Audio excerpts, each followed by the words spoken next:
Hello everyone.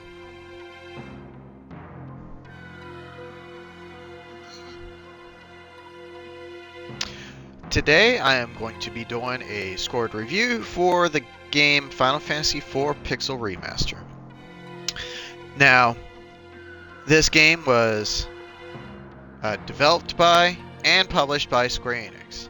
And before I get into the actual scored review, if you are liking these kinds of videos on my channel, please be sure to leave a like and subscribe. It helps out the channel a lot. So, without further ado, I'll go ahead and get into the scored review. Now, in my scored reviews, I base the score on 5 different categories. That is the story, the graphics, the music and sound effects, the gameplay and mechanics, and the achievements. Now, for the story, I should probably go ahead and note this from the get-go. This is my favorite Final Fantasy game, so my score is probably going to be skewed towards it, but I'm going to try to be as fair and non-biased as possible in this. So, for the story, to me, this one has one of the best overarching story arcs in all of the Final Fantasy franchise. It's got everything from redemption to good versus evil to betrayal, love, loss, like all the core things that make a great fantasy story. I don't want to go too in-depth into the story as to not spoil it, but of course if you've watched my walkthrough, you've seen the entire game, including all the bestiary locations and the entire story and the treasure chest locations and item locations and whatnot. So if you've watched all that and you've went through my walkthrough, you yourself have probably already have seen all the game. But for those of you who don't have any, this is the first game in the mainline franchise that's had a fully fledged story with individual characters and growth and stuff like that. The original game, when it first came out, didn't really have a story. It was create your team, go journey. And the second one had a story, but it was very light, both of which were heavily changed with the newer versions, which made it more story oriented. The third one had a bit of story, but as with the first three, it was more heavily added on with the updated versions. But this is the first one that's got a fairly massive story. If you're one of those that likes plenty of ups and downs in your story, along with lots of, to me, they're memorable characters aside from like one. I always forget Edward's a part of the game, but that's because he's only in your team for a very short time.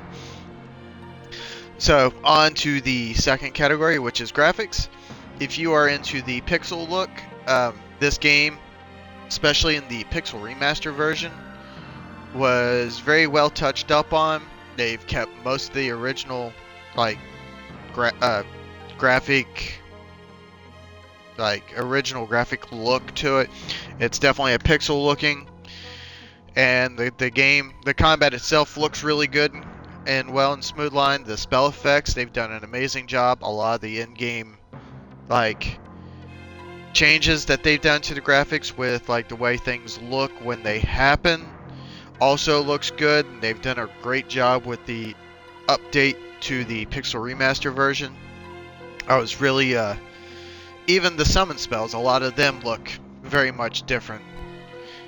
So overall, if you enjoyed the original, you'll most likely love the graphical update that they gave this game. While it still looks a lot like the old Final Fantasy IV, they've added enough new graphical updates that definitely makes it stand out. So that's definitely another plus. Music and sound effects. As with the 1 through 3, the sound effects of weapons and stuff like that they're good, but I mean they're definitely a product of their generation. But the in-game sound effects for the story and stuff like that's very well implemented. They've done a great job when they brought that in. And the music, I can't say enough. Nobuo Uematsu, probably one of the best soundtrack makers in Japanese music, hands down. Especially, I know a lot of people like the old 8-bit or 16-bit tunes that these ones had, but to me, that team did an awesome job with this game's music update. Hands down, probably to me the best version of their musical soundtrack. It sounds more symphonic and orchestral versus the older, clearly a video game soundtrack. So all in all, the game's music is awesome. The sound effects and stuff were well updated. For the gameplay and mechanics, I would say this is probably the thing that I would ding it for. Now, in the first game, you could create your team and play through the game with that. There's multiple different ways of doing it. The second one, you could create your team in any way you wanted, and there was a few characters that joined and left over the course of the story. In the third one, you could change your classes in the game to change how you played the game. This one, to me, was a downgrade. Every character in the game has their own set class, minus one, which is the lead character, who starts out as a Dark Knight and then turns into a Paladin. Both characters are actually just straight up physical attackers meant to deal damage and take damage. So, as you progress through the game, you have characters that come and go out of your team until you get to the last 5 characters you get for the final hour, so to speak. So there's not really much reason to play through the game again, other than just to play through with the story, or play through the story again. It doesn't really add much gameplay wise with like the class mechanics and stuff like that. I do like that they've made changes to the drop rate of certain items like the summon spells, which makes them easier to obtain, but there's also achievements tied to that. The spells, of course, are Goblin, which is practically useless. Bomb, which is useful if you can get rid of his HP up. Cockatrice, which is kind of okay early game if you can get it early. Mind Flayer is decent, but by the time you get rid of it back in your team to use it, you've already got Mist Dragon, Ifrit, Shiva, Ramu, and Titan, which are arguably all better summons for better situations. So, I mean, overall, the summon spells that you can recruit that way are okay. Or the summon spells that are drops are okay. Now, the ones you get from doing side quests are much better. Granted, 3 of them are you probably will never use. You'll most likely use Leviathan and Bahamut, but Odin, Azra, and Sylph, if you get them, are not as useful. And mechanics of the game, this is the first game in the franchise that it brings forward the active time combat, which I'll show you, because in the previous ones it was straight turn-based. You put in your commands, everybody walloped each other, and that was about it. And in this one you have a time gauge, which tells you how long you have to wait before each character can do their action. Each class has their own mechanics, but most of these mechanics that you see in this one were abilities from the previous game. And I'm almost positive everybody's abilities was from 3. As you saw, combat's very fast, very smooth, very streamlined. So overall, the combat mechanics and the gameplay overall are awesome. It's just that one thing about like the class, and there's like no real replayability. And also, for this being the first game in this generation of the Final Fantasy games, which is 4, 5, and 6, this one doesn't have much in-game content. I mean, you get like the Land of Summon Monsters, Sylph Cavern, and Bahamut's Cave, and that's about all the further your additional explorations go, minus a few side quests. Granted, the few side quests you do get including the ones outside of those 3 dungeons, are pretty good, especially the one with Yang's wife, which I put in the description of that particular side quest. It is missable. It's the only way to get the knife, which is the most powerful weapon in the game for Edge to throw. But overall, the gameplay and mechanics, the gameplay, very simple. Like, it's all, you just move around, make combat, and like in the combat, it's all pretty simple. You just input simple commands, stuff like that. There's nothing complicated about the actual gameplay. So the gameplay is great. The mechanics are mostly all there. So if you like Final Fantasy for the older style, you will most likely enjoy this game, even with the somewhat simplified game mechanics compared to 3, which had a lot more with the different classes. Also, excuse me.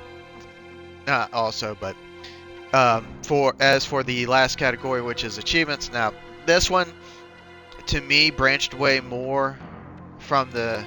Yes, there's a set of achievements just from going through the game, and there's also some for getting all the droppable summons, all the special summons, which are side quest related, and then you got achievements like I think there was one for forging Excalibur, which is a side quest in its own, for obtaining the adamant armor, which I didn't put in the description of the Armor of Myth side quest for that.